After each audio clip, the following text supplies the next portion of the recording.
Well, here's the Alco Century 425.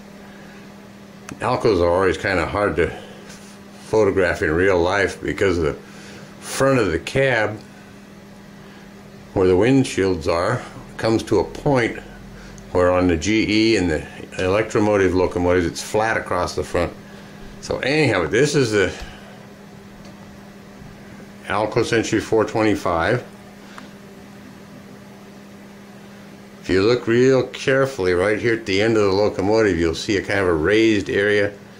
The Century 424 is exactly the same as on all the rest of the body except for this area. The Century 424 does not have this raised up area here above the radiator louvers.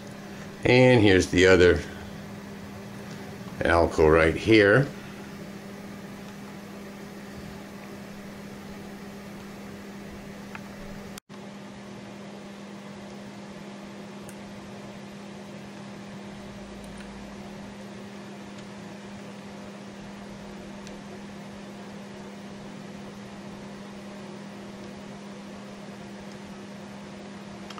And here's the other end of the other Century 425. If I can find one, I'd like to get the Century 424 in Burlington Northern as well.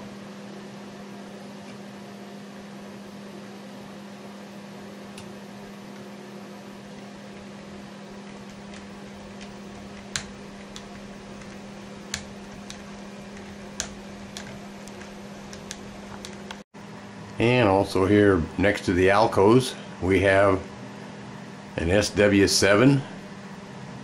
This locomotive would have come from the Chicago, Burlington, and Quincy originally. It's an Athearn model. This engine, of course, is a yard engine used for switching cars in the yard and that sort of thing. And right back there is our trusty Alcos. Both of those came from the Spokane, Portland, and Seattle. All the Alcos, pretty much, except for some RS3s and some RS11s, all the other Alcos on the Burlington Northern came from the Spokane, Portland, and Seattle. Northern Pacific contributed the RS11s and a couple of RS3s. Everything else Alco-wise came from the SP&S. Now, if somebody will make me a Alco Century 636, I'll have to get a couple of those.